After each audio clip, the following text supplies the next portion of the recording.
Hi there, this is Theresa McManus with the Royal City Record. I'm here today with Paul Forseth. He's one of our candidates in the upcoming provincial election. Paul, can you introduce yourself for the record readers? Well, New Westminster is my hometown. I'm very proud of living in New Westminster. Took all my grade school here, university years. Of course, like anyone, when you buy your first home, I had to move across the river. But like most people who grow up in New Westminster, as soon as you can, you buy a house back in New Westminster. And I've been very pleased to work in the justice system for 21 years in the New Westminster region, and then later was honored to represent our community in the Federal House of Commons for over 12 years. So I'm an experienced legislator. I don't need any on-the-job training to become an MLA, but I'm very honored to be able to represent BC Conservative Party and the values, conservative values, for our community in our legislature in Victoria. So I'm offering myself in service for that. You've touched on this a bit, but can you tell us how long you've been in New Westminster? Well, started grade 1, so I would say almost 60 years. And then why do you think that you're uniquely qualified to represent this riding in Victoria? Well, it's a job application, and you want the consent of local voters to say, yes, we believe that you're best qualified to represent our ongoing aspirations. I try and turn it around and look at the competition, where there's a party or there's an ideology or there's a machine that say, look what we will do for you. And of course, they're outbidding each other. And one of the easiest decisions is to spend. But if you approach the role as being the community advocate and saying, okay, I will be your servant and I will try and be your voice, and on an ongoing basis work and dialogue with the community to represent those values rather than representing a party, I think that is a much more modern approach of improving the bounds of democracy. So we don't go away and be always mad and angry at our politicians and say that it's all just a sham and people get turned off and half the people don't vote anymore. So I'm trying to turn that around. So I'm an experienced legislator, and I'm also got a track record of looking after the individual. So it's more about community representation rather than representing a party.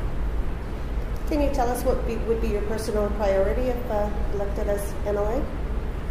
Yes, I think we need to, first of all, look after the finances of the province.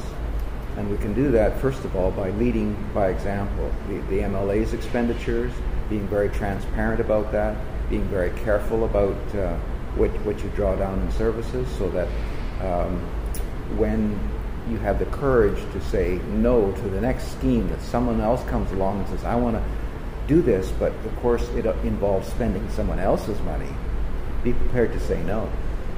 And get the permission of the community. So never will we ever be in a situation again where an HST is imposed on the community. If something like that is considered, you have to build the case and get political permission first before you ever implement any grand scheme like that. And that's the difference, I think, with the conservative values coming forward. You try and conserve the best, and then you fix the rest. So you approach life with a set of values, and therefore you're able to deal with whatever challenge comes over the horizon. You're prepared to negotiate forward. What accomplishment in your life are you most proud of? Well, I think I've had a life of public service, and I've stayed away from scandal and difficulty. I'm proud to be a husband and a father, but I've had a life of public community service, striving to say I've left the community a little bit better than I found it. I've had some great examples in my parents and others who had a lifetime of service. So we've been through these social exercises before where you say, what would you want written on your tombstone or whatever? Well, he came and he served his community. And I think that would be a good legacy for anyone to have. You mentioned your parents. Who in your life has been a role model for you? Well, I think both my parents. My father was a reverend minister in the community, and so I was in a home where financial achievement and public image really wasn't particularly important, but trying to help those who cannot help themselves and being an encourager of people. Brought me, I think, into a life of social service, where academically, when I was younger, thought that I could become a high school counselor, and took courses related to that, and eventually that led into working in the Attorney General's ministry and doing young offender work, and the last duty I had was divorce mediation and child custody investigations. So that whole legal lifetime was very helpful then in the larger public service, going to Ottawa and being chair of the, and vice chair of the Justice Committee and in the House of Commons. So working on all those issues for the community is very important. And so my parents had a lifetime example of public service. My father even was part-time chaplain in the BC Penitentiary. Not too many people are willing to do that, again, because you're concerned for the individual. So I still have health, strength, and energy.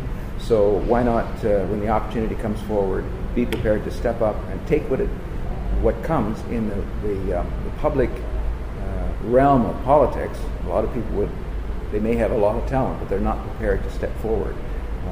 I've been a success in the past, so why not fulfill this opportunity this time to be the MLA for New Westminster?